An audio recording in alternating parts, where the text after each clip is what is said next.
Amazon suspends accounts for a number of reasons. It could be to do with account performance, so you've slipped under one of their different performance metrics, or you have done something against their rules. So for example, you sold a product you're not allowed to sell, or you have contacted customers directly. Normally what happens, you might get a warning in the case of and then your account will be suspended, you'll get a notification, and then you're required to create a plan of action. Plan of action usually have a number of points in it. If you don't answer the questions they ask and the way they ask them, then you can get a permanent suspension of your account.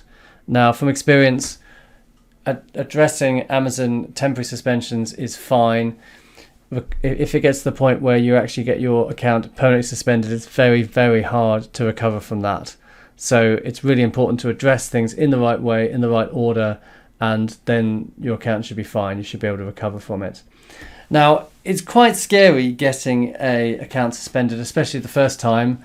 I mean, it must have happened to me 20, 30 times, and now it's something which just happens. It's a process you go through. It's normally okay, unless you've done something really bad. It's scary, but it is a manageable process. Okay, so what causes Amazon account suspensions? It's all about whether you've broken Amazon's rules. Now, Amazon is a monopoly and they basically set their own rules, which is great. But much as we wish it would change, we can't do anything about it. It could be for exceeding a performance metric, which could be, so for example, there's something called an order defect rate, which is the sum of the negative feedback rate, the A to Z guarantee rate, and the chargeback rate. And if that goes above 1%, then your account is in trouble. So, for example, if you had 500 orders and you had 2 A to Z claims and 2 negative feedbacks and 2 chargebacks, then you would be above that 1% level and your account would possibly get suspended. Now, I think that above 1%, normally you can go to kind of 1.1%, 1.2, depending on, if there's something special going on. So around kind of COVID time, it was going to, they actually suspended the whole system, but, you could go much higher than 1%. So they do change what their requirements are around this, but you need to watch particularly your order defect rate. Other things you can do, though I've never actually been suspended on this, but, contacting customers directly, trying to send them marketing materials, they don't like that. That could get your account suspended. You're normally okay if you put like inserts into your packages. That's normally not a problem, or at least how would they know about it? But if you contact them directly via Amazon messages saying, come to our site, then Amazon will get upset about that, and that could get your account suspended. Obviously, selling counterfeit products or fakes or products that are low quality, that would cause problems. That's probably something which would be harder to recover from. They also don't like duplicate accounts. So if you have more than one account, they get very upset about that, particularly if you're selling the same products. That is something I have experience of, and if that happens, then you have to work out which is the problem account and get it. You have to get all your accounts reopened before you can close the problem account. So it could be that if you have 2 accounts and one account has caused the second account to get closed, then you have to open the original, make sure the original account is okay too, and then close one account so you've only got one account left. Okay, so we talked about account performance metrics. There are a number of these in your account, and Amazon is forever adding more and more metrics. Order defect rate, as I said, that is the sum of the A to Z, the negative feedback, and the chargeback. They also always bring in new metrics. One that they talk about is the late delivery rate. I haven't ever actually had an account suspended because of the late delivery rate, but certainly got warnings, so that may be something they're getting hotter on. Intellectual property complaints, I've certainly heard of accounts getting shut down for this. If there's an issue, if they think that you're selling something which is infringing someone else's intellectual property, then they will certainly contact you about. And if you go to the account health part of your account, then you can see these. We've been contacted a lot more about this recently, so Amazon is certainly getting hotter on this kind of stuff. From experience, it's something which they've got a system for alerting people on these things. They're not very good at, you can't really contact them in any kind of sensible way and say, look, there is no intellectual property problem here. And also restricted product policy violations. In certain Amazon sites, on each country that Amazon sells in, there will be different product rules. And if you try and sell a product which is against one of the rules on the site, then they can suspend your account. Now, we have had problems, for example, selling into Germany, antibacterial products into Germany. They got very upset about that. And even though the products were probably fine, but they got very upset about it. And also selling baby walkers into Canada, they got very upset about that. And we had to write a plan of action saying how we were going to prevent ourselves from selling these things again. So I think that the rule with Amazon the rule with Amazon account suspensions is really, prevention is really the best medicine. So because if you get your account into serious problems, it can be very, very hard to recover it. So really, it's important to follow the Amazon rules. Now, I know Amazon's basically always moving the goalposts, but following the Amazon rules, making sure your account stays above or below the necessary metrics, and you don't sell the wrong kind of products, is really the best way of doing it. So my tips would be add an emergency contact phone number. If Amazon's got a problem with their account, they will ring you and they will tell you what the problem with the account is. It's quite boring. These people drone on a lot, but at least you'll know that there's a problem and you can address it. I think they only really ring people about things they care about. Monitor your account performance metrics. So keep on top of them, actually look at them, say once a week, saying what are how many intellectual property complaints are there, how many late order complaints are there. Also look at your ADR and say, what is my order defect rate? How can I deal with this? Because sometimes you can get a whole lot of problems all at once. And if you've kept on top of the problems for a period of time before that, then you're better prepared. It's like, Sun Tzu said, in every battle, someone's already won and someone has already lost. And I think that, for an example, we used to have a big problem around Christmas time because everyone would complain just after Christmas when anything which hadn't been delivered, they would complain about that at that point. So if you've kept on top of your negative feedbacks before that point, then you might get, say, 10 in a row. But if you've got a whole lot of unresolved feedbacks before that point, then you will, they'll be on top of, the new ones will be on top of your old ones. Whereas if you've managed your old ones, then you're in a much better position. So generally, keep your feedback under control.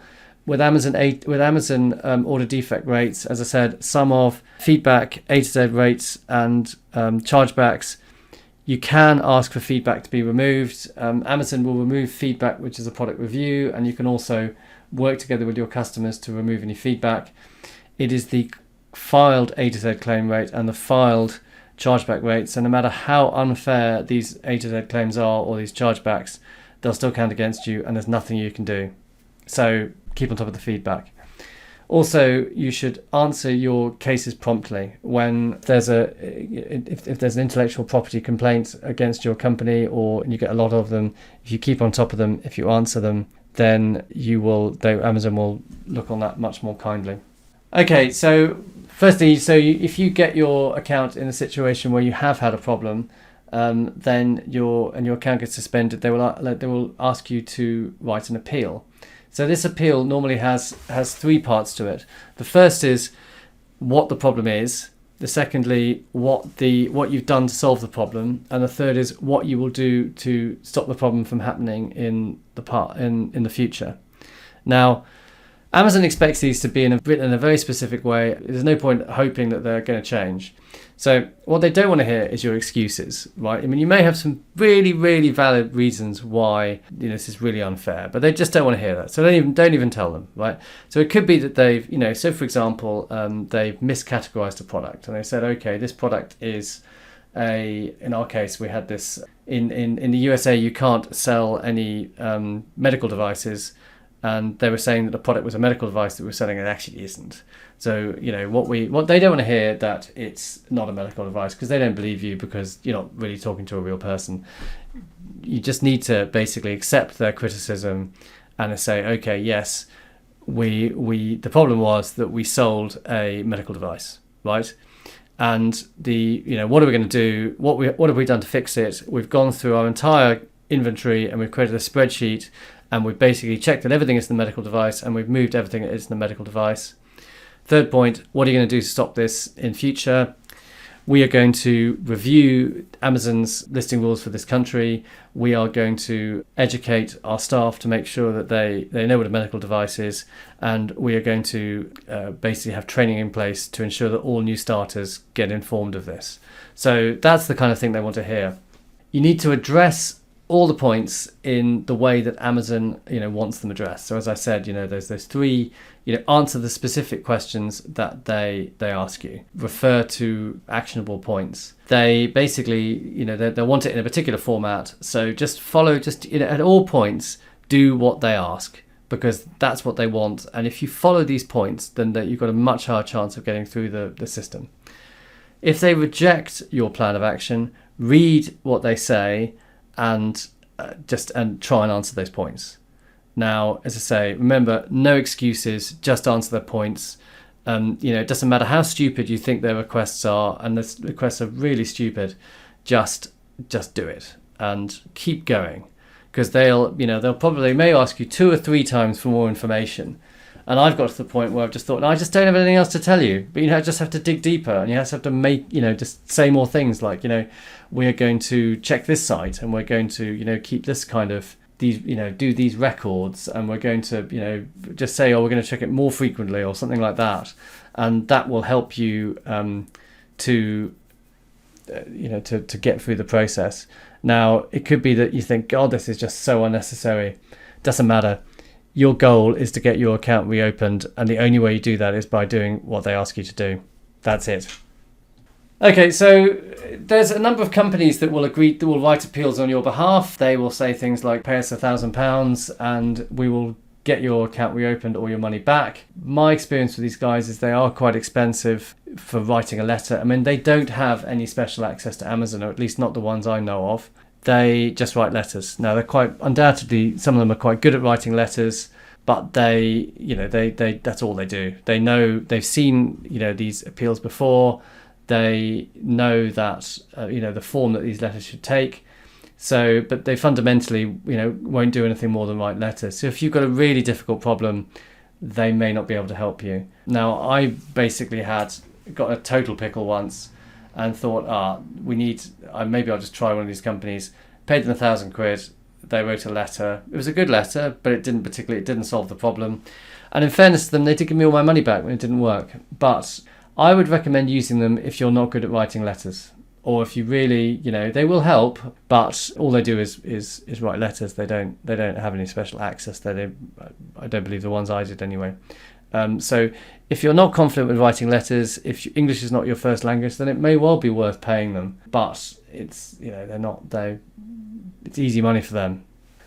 So if your account gets permanently closed, I mean, you're in trouble. I think it's pretty much all I've got to say about this. It's really hard to get it reopened. You have to get it. The first point is it's actually normally quite hard to find out what the problem is, because they won't engage with you. So you need to find out what the source of the issue is.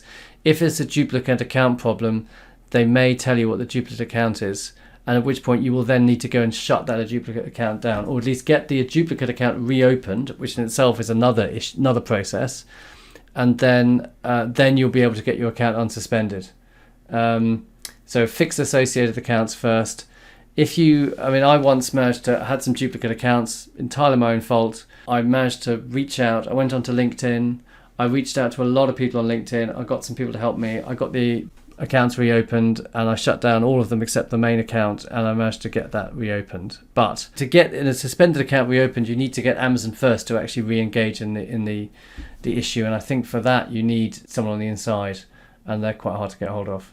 So as I said before, it's better not to get in this situation. Don't go against Amazon rules, because if you do, then the chances of you getting it reopened are slim. Okay, so if you need more help, I've done a blog post on account suspensions. Please subscribe to this channel if you haven't already done so. If you go to vendorlab.com, there's a newsletter which we send out monthly. Please contact me on LinkedIn. Please, I'd love to hear from people. Also, there's an Udemy course all about Amazon, and I offer consulting at vendorlab.com.